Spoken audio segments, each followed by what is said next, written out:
Malcolm, you had a very bad fall with Theo Green. Yeah, I did, Wes. I had exactly a week to go of my 3 months trial, and I couldn't ride much, and I wasn't real sure whether I really wanted to be there or not. As much as I loved the animal on that, I couldn't ride much. I used to fall off all the time, and the boss would be there, Theo, and he'd be teaching me how to stay on, or trying to teach me how to stay on, and other boys were helping me in that. And I was riding a horse called Pacolet. Never forget it, went past the gap at Rosehill, he shied at something, and I fell off him, landed in front of him. And he went over the top of me, and he trod on my skull cap, and my skull cap collapsed, and I fractured my skull. I got 41 stitches behind my right ear, and I fractured my left ankle. And one thing the boss always taught me, if you fell down, if you had an accident, you had to get up so he could see you were all right. And I went to stand up, and I'll never forget it. And I turned my head, and the flap of skin fell down there, and there was blood everywhere. And I just collapsed and fell to the ground, and I was unconscious for quite some time. And it never turned me off. It was amazing how it worked. It had sort of a reverse effect. I went back home to Forbes to recuperate, and I recuperated for quite some time. And I said to my mum said, "Oh, I don't want you going back there." And as much as you love your mum, when she said that, I said, "Mum, I've got to do this. I really think I can do this." And I went back, and the rest is history. I was just blessed. Do you think that was a turning point? Yeah, I do. Yeah, I do. Because as I said, I wasn't 100% sure whether I loved it or not. I love the horses, but I didn't think I'd ever get the riding part of it, you know. And when you're only half-hearted about stuff, you don't put into it as much as what you should put into it. And I was only half-hearted because I honestly, I wasn't sure whether I wanted to do it. And then when my mum said, "You're not going back there," I thought, you know, as much as I love you, Mum, I want to prove you wrong. I think I can do this, and I'm sure it was the turning point. You said the rest is history. Well, it is history. You had a remarkable record as an apprentice, the star apprentice of the century, no doubt. Who was the second best apprentice? I'm always asked that. Not many people start off in any sport and do something whereas they change the rules. And because of what I did in 1976, they changed the rules for apprentices, that they couldn't ride right through to the end of their career with a claim. I rode a lot of winners that year, but I was in the right place at the right time. And they changed the rules, and the rules are still there today, that after a certain number of rides they lose their claim. But I've got to say that the best apprentices I've ever seen, it's very, very fondly come along after me, a guy called Wayne Harris. I thought he was an absolute superstar. Darren Beeman was pretty good too. There's some great kids. Darren Gouchy, as a kid, you wouldn't see a prettier, neater apprentice ever. So I've sort of come along watching great kids and modern day kids. Honestly, Chad Schofield is as good as I've ever seen. He's right up there. We've got some great kids, we've had some great kids, and they've got to just keep going that next level. And I think that's the challenging aspect of it, is to go that next level all the time. It's easy to get to there, but then you've got to go to there and keep improving yourself. And I love watching those kids like Chad Schofield and Sam Clipperton. But when they get to here, they fight to get to that next level. And it's same in any sport, same in footy, same in our sport, same in cricket. You've got to fight to get to that next level, and it's all about how much you want it. It's interesting. You spoke about the fall that you had in the very early days, and then you touched on people like Beeman, Harris, Gouchy. You realise how dangerous it is out there, because even the top liners suffer what could well be career-ending injuries. Yeah, without any doubt. It's the only sport in the world, Wes, where an ambulance follows them around, and it's always going to be like that. There's always going to be that danger aspect. And look, I had a dozen nasty falls in my career, and I got smashed up and broke quite a few bones. But we all do. It's part and parcel of the game. But then there are the real nasties that come along. Like the first race meeting I went to after I retired, a real good friend of mine was a bloke by the name of Kenny Russell. And late '93, I'd give it away. And the first race meeting I went to at Rosehill, I was upstairs and he was riding a horse called Twig, and he fell. I went straight down to the casualty room because we were pretty close, and they took him straight to the hospital, and the nurse said, he's not well. And he passed away that night. Well, things like accidents like that, there's a lot of accidents that have happened that have really hit home. How lucky you were to get through your career, and like I've still got aches and pains, we all have. But you see something like that, what happened to Farmer, that frightened the life out of me. But it happens. I know. Well, we don't like to see it happen. No one likes to see anything like that happen, but it does. It does in our sport. One other thing that kept you away from racing on many occasions, the suspensions. Renowned for it. Yeah. 56.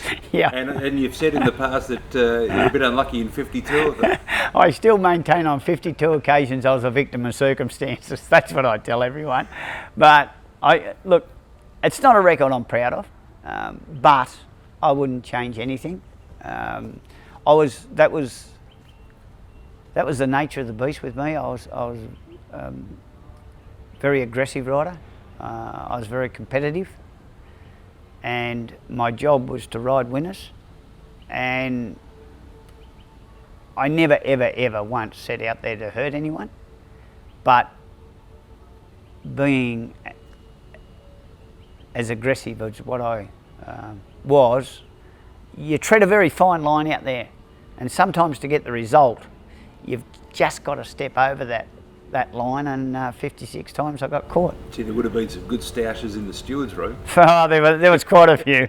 But look, what happens on the paddock, whereas honestly, once you get inside, 95 times out of 100 it's forgotten.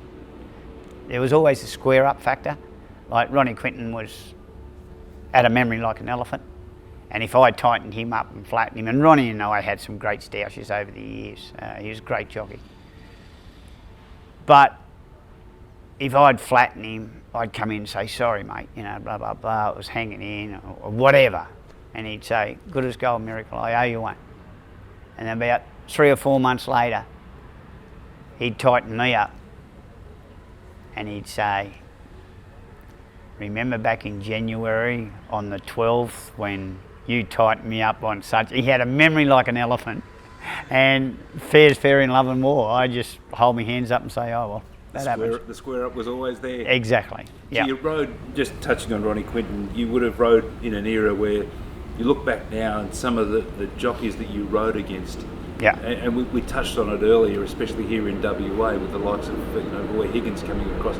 But Sydney had just a huge amount of top class riders. Oh, without any doubt. Like in my era, I loved Ronnie. Ronnie was 8-time Sydney Premier rider, and he was never, how can I say, he never gets the accolades that he really deserves. I know he's a Hall of Famer, and he certainly deserves that. But when people speak of great jockeys, Ronnie may get a mention or he may not get a mention, but he should get a mention because he was a fearless competitor. I mean, absolutely fearless competitor. And then you got Mick Dittman. And everybody has their own traits that make them special. Ronnie was the best horseman I've ever seen, and his horseman skills were undeniably the best I've ever seen. Mick Dittman was the strongest. Mick hit him wherever there was fur, and lifted them. Then you got a bloke like Peter Cook, who was the coldest, coolest rider you'd ever want to see. And you rode against these blokes every day, every single day. And then you went down south and you run into Roy Higgins, the professor. What a superstar he was. And then later years, blokes like Shane Dye. Shane Dye was a superstar, Shane. Unbelievable, his record. And then you got Jimmy Cassidy. Some of the best riders in the world were based in such a tiny area. Do you keep in touch with some of the great jockeys from the past? Oh yeah, well I get to the races a fair bit now with my commitments with Sky, and I still see Ronnie, and whenever, don't see Peter Cook much anymore, and I see Mick when I go up the Gold Coast all the time, and it's great. Like, it's really great running into the boys, and we always have a chit chat. But unfortunately, I've always wanted to have a do once a year where everybody can get together. I think that'd be fantastic, because you don't see enough of each other. Everybody goes their separate ways, and like I play golf with Mick a fair bit when I go up the Gold Coast, and he still loves to have a bet. He hasn't changed. He still hits the ball good, and he tries to con you all the time. He drives me mad. That was one of the, I suppose, interesting things growing up and reading newspapers, because newspapers were big back in our day when we were young and growing up, and those jockeys that actually got caught having a bet, and we know everyone loves to have a bit of a punt. But my wife had a few bets over the years. How vigilant were the stewards? Yeah, well, with the stewards towards that sort of thing, if you were discreet, you know, they certainly never turned a blind eye to it, but you go about your business in a really discreet way. You virtually could do what you like. There was no mobile phones in those days. There was nothing, and you know, they looked after it. Did you have any signs to give to punters over the fence at all? You always had. I always would nod. Blokes wanting to have a bet and that, you know, like, there was that many punters out there those days, and I mean a lot of them. They did their homework. Don't worry about that. They did their homework, but you just did everything discreetly, and you got away with it. This interview is probably going to take forever because there's that much to talk about, and we haven't even got on to Kingston Town as yet. Look, fame and fortune. How did you react, especially as an apprentice, and how did, I suppose, it change your life and mould you to what you are now? How hard was it in the early days? Oh, I loved it. When I say some people can handle it and some people can't, I absolutely loved it. I loved being the centre of attention. But that's just my makeup. That's just how I roll, I suppose. And I love going to the races even today, and people coming up to me and talking to me and that. I love the game for what the game has given me, and I love now putting something back into the game because the game was so good to me. But I handle it pretty good. I mean, along the way, I've paced myself pretty good. Financially, I've done okay. If I had my time again, I financially undoubtedly would have done a little bit better, but I looked after myself pretty good, and I thoroughly, totally enjoyed life. How did your finances react with getting closer? Oh, pretty good actually. Yeah, that's a funny story, Wes. It was 1980 and Henry Davis trained the horse, and he just rang me up out of the blue, and I was the leading jock at the time, and dead set true story. As you know the story as it goes, he was back from 100 to 1 into 5 to 2. He just rang me up on my home phone, and he said, "Malcolm Johnston, this is Henry Davis." I said, "Yeah, good as gold." He said, "I've got a horse in race 3, a horse called Getting Closer. Have you got a ride? And that's how you used to take your rides in those days, no managers or anything like that. I said, no, Mr. Davis, I'd never heard of this bloke before. I said, no, Mr. Davis, I haven't. He said, will you ride one for me? Number 14, Getting Closer. I said, good as gold. Put the phone down, get the horse's form up the next day, beat one home at Ballarat, run last at Geelong. And I thought, oh, what did I take the ride on this rotten thing for? Cut a long story short, we get in the enclosure and I see him walking around and I thought, geez, nice horse, this horse. You know, but he was 100 to 1, he had no form or nothing. Henry Davis comes in and he used to talk real fast, Henry, and he said, Malcolm Johnston. I said, yeah, Henry Davis, pleased to meet you. He said, what I want you to do, he said, when the barrier's open, you're drawn barrier 3, I want you to give him a hit round the bum, put him up on the speed. I said, yeah, righto, good as gold. Yeah, no dramas, Mr. Davis, that'll be beautiful. And I'm thinking, all these instructions, it's 100 to 1.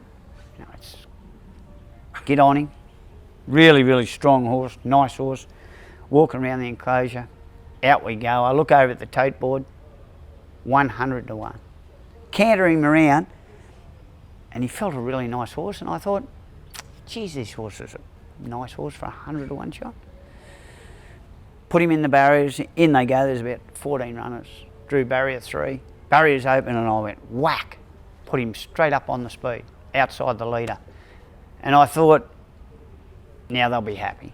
You know, that mad, talk real fast talking bloke Henry Davis, he'll be happy now. I've done my job on this 100 to 1 shot. So I get to the 600 and I'm thinking, gee, this horse is travelling good for 100 to 1 shot. He's really, really up on the steel.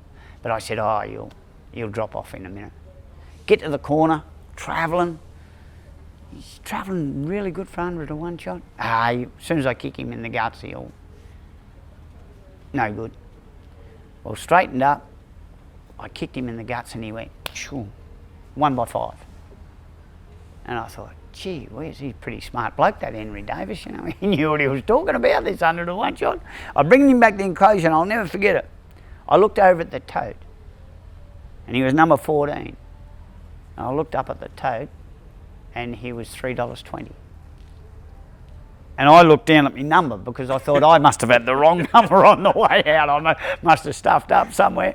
And he was back from 100 to 1 to $3.20 on the tote. And I come back in and everyone said, oh, you must have, there was a big hoo-ha. I must have knew something about it. I knew absolutely nothing about it at all.